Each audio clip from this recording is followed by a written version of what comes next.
Recientemente se ha descubierto que los escritos de Joseph Wagoner y Alonzo Trevor Jones son como una mina de oro abandonada, una mina de verdades y buenas noticias. Casi en cada página de la Biblia vieron una buena noticia. De todo esto resulta algo conmovedor que hace vibrar el corazón para siempre. Es fácil ser salvo y difícil estar perdido si se sabe hasta qué punto la buena noticia es buena. Descubierto por Alonzo Trevor Jones en la última década del siglo XIX, el camino consagrado a la perfección cristiana quedó enterrado por un derrumbe de la mina abandonada. Tras 40 años de trabajos, el Señor Todopoderoso ha puesto nuestros pies en el camino glorioso y consagrado a la perfección cristiana. Dejando atrás los escombros, decimos con el apóstol Pablo en su carta a los Hebreos en el capítulo 6 y versículo 11: «Vamos adelante a la perfección».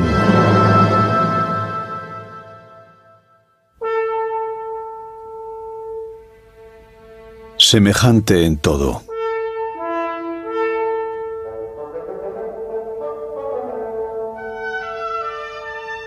Es fundamental reconocer que el tema de los 2 primeros capítulos de la carta del apóstol Pablo a los Hebreos es la persona de Cristo, específicamente en lo relativo a su naturaleza y sustancia.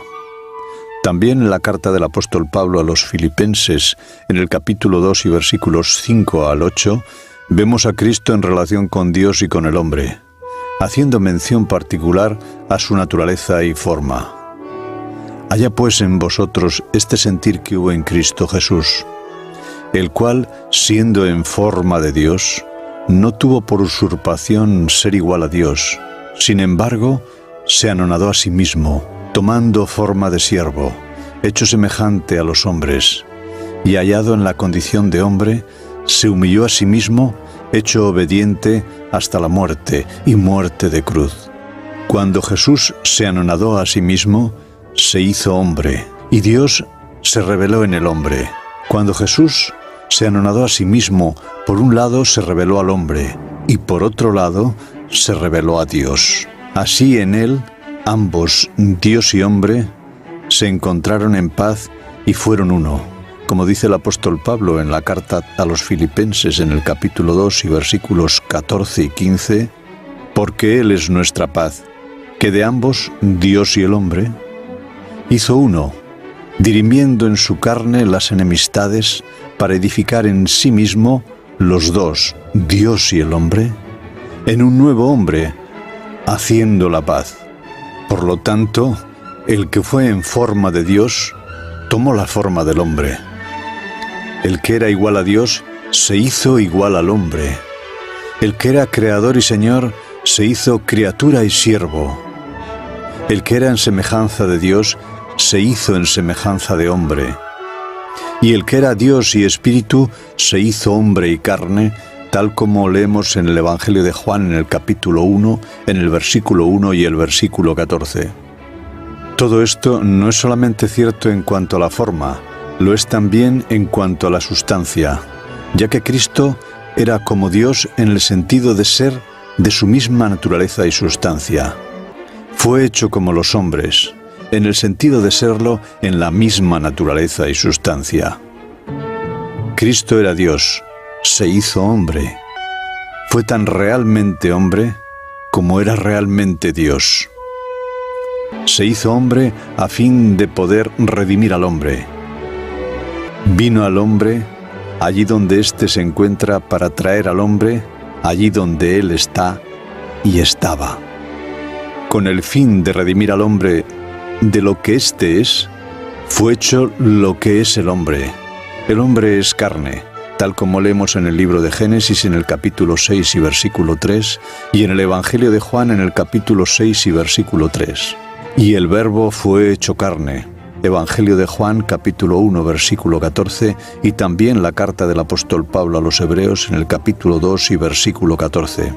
El hombre está bajo la ley, como nos dice la carta del apóstol Pablo a los Romanos en el capítulo 3 y versículo 19. Cristo fue hecho súbdito de la ley, como nos dice el apóstol Pablo en su carta a los Gálatas en el capítulo 4 y versículo 4. El hombre está bajo maldición. Esto lo leemos en la carta del apóstol Pablo a los Gálatas en el capítulo 3 y versículo 10 y también en el libro del profeta Zacarías en el capítulo 5 y versículo del 1 al 4.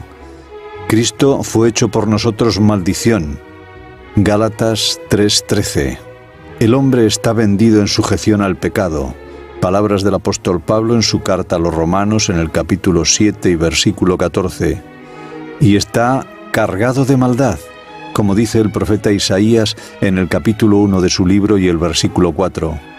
Y Jehová cargó sobre él el pecado de todos nosotros, como leemos en el libro del profeta Isaías en el capítulo 53 y versículo 6. El hombre es un cuerpo de pecado, como el apóstol Pablo nos recuerda en la carta a los Romanos en el capítulo 6 y versículo 6. Y Dios lo hizo pecado por nosotros.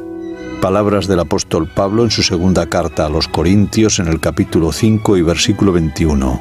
Así, literalmente, debía ser en todo semejante a los hermanos.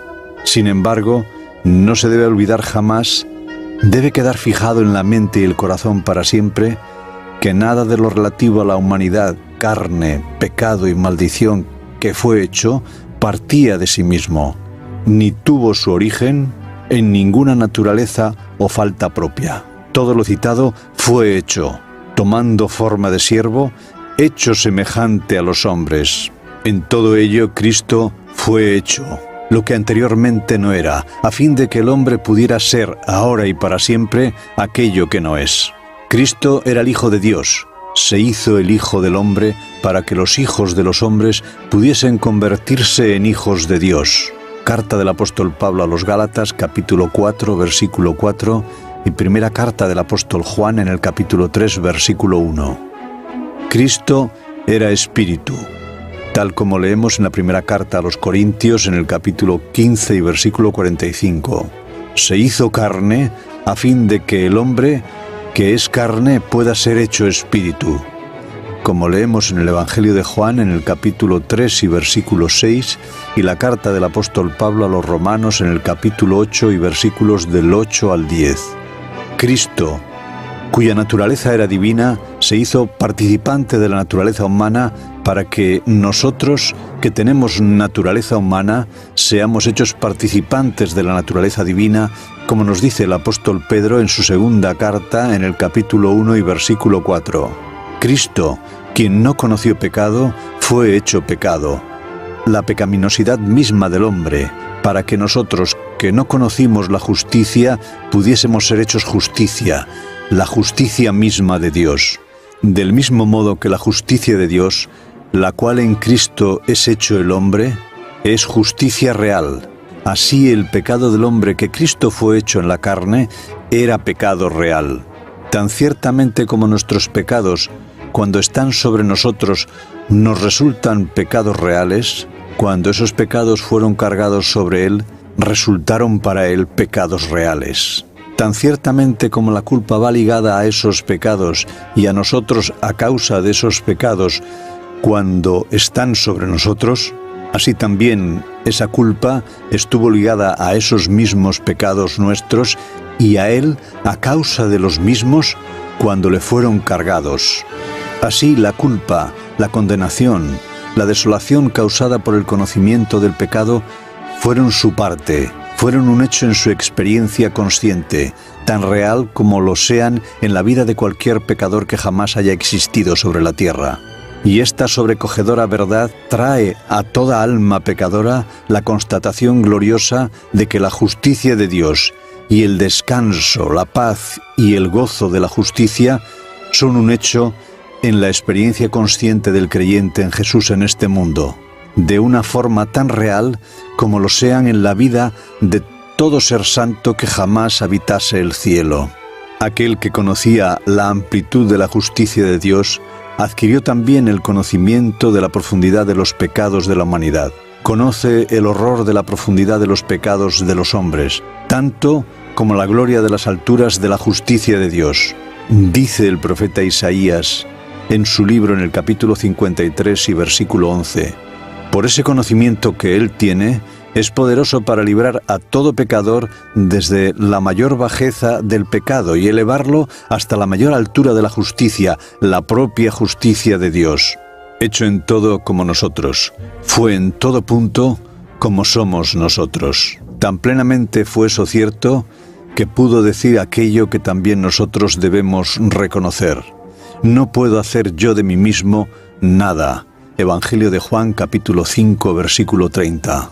Fue totalmente cierto que en las debilidades y la enfermedad de la carne, la nuestra, que Él tomó, era como el hombre sin Dios y sin Cristo, ya que es solamente sin Él como el hombre no puede hacer nada. Con Él y a través de Él está escrito: todo lo puedo en Cristo que me fortalece. Pero de los que están sin Él leemos: sin mí nada podéis hacer. Evangelio de Juan, capítulo 15, versículo 5. Por lo tanto, cuando dijo de sí mismo: no puedo yo de mí mismo hacer nada, eso aseguraba de una vez por todas que en la carne, dado que Él tomó nuestras enfermedades, a causa de nuestra pecaminosidad, hereditaria y efectiva que le fue cargada e impartida, en esa carne Él fue por sí mismo exactamente como el hombre, que en la enfermedad de la carne está cargado de pecados efectivos y hereditarios, y está sin Dios. Y en esa debilidad, con la carga de los pecados y desvalido como estamos nosotros, en la fe divina exclamó: yo confiaré en Él. Carta del apóstol Pablo a los Hebreos, capítulo 2, versículo 13. Jesús vino a buscar y salvar lo que se había perdido, y para ello vino a los perdidos allí donde estamos. Se contó entre los perdidos, fue contado entre los perversos, fue hecho pecado, y desde la posición y la debilidad y enfermedad del perdido, confió en Dios, en que le libraría y salvaría. Cargado con los pecados del mundo y tentado en todo como nosotros, esperó y confió en Dios, que le salvaría de todos esos pecados y que le guardaría sin caída. Podemos leer estas palabras en el Salmo 96 del 1 al 21, en el Salmo 71 del 1 al 20, en el Salmo 22 del 1 al 22 y en el Salmo 31 del 1 al 5. Esta es la fe de Jesús. Este es el punto en el que la fe de Jesús alcanza al hombre perdido y pecador para auxiliarlo, porque se demuestra plenamente que no hay un hombre en todo el mundo para quien no haya esperanza en Dios. No hay nadie tan perdido que no pueda ser salvo confiando en Dios, en esa fe de Jesús. Y es esa fe de Jesús por la que en el lugar del perdido esperó y confió en Dios para salvarle del pecado y para guardarle de pecar. Esa victoria fue Jesús, esa victoria de Jesús es la que ha traído la fe divina a todo hombre en este mundo. Por ella, todo hombre puede esperar en Dios y confiar en Él, y puede hallar el poder de Dios para librarle del pecado y guardarle de pecar. La fe que Él ejerció y por la que obtuvo la victoria sobre el mundo, la carne y el diablo, esa fe es el don gratuito a todo hombre perdido. Y así, esa es la victoria que vence al mundo, nuestra fe. Es de esa fe de la que Jesús es autor y consumador. Esa es la fe de Jesús que se da al hombre. Es la fe de Jesús que el hombre debe recibir para ser salvo. La fe de Jesús que ahora, en este tiempo de proclamación del mensaje del tercer ángel, debe ser recibida y guardada por aquellos que serán librados de la adoración a la bestia y su imagen, capacitados para guardar los mandamientos de Dios. Esa es la fe de Jesús, a la que aluden las palabras finales del mensaje del tercer ángel. Aquí están los que guardan los mandamientos de Dios y la fe de Jesús. Y la suma de lo dicho es: tenemos tal pontífice. Lo contenido en los capítulos 1 y 2 de la carta del apóstol Pablo a los Hebreos es un fundamento preliminar básico de su sumo sacerdocio. Y leemos en la carta del apóstol Pablo a los Hebreos en el capítulo 2 y versículos 17 al 18. Por lo cual debía ser en todo semejante a los hermanos, para venir a ser misericordioso y fiel pontífice en lo que es para con Dios, para expiar los pecados del pueblo, porque en cuanto él mismo padeció siendo tentado, es poderoso para socorrer a los tentados. Así que, hermanos, teniendo libertad para entrar en el lugar santísimo por la sangre de Jesús, por el camino nuevo y vivo que Él nos consagró a través del velo, esto es, por su carne, y teniendo un gran sacerdote sobre la casa de Dios, acerquémonos con corazón sincero, en plena certidumbre de fe, purificados los corazones de mala conciencia y lavados los cuerpos con agua pura. Palabras del apóstol Pablo en su carta a los Hebreos, capítulo 10, versículos 19 al 22.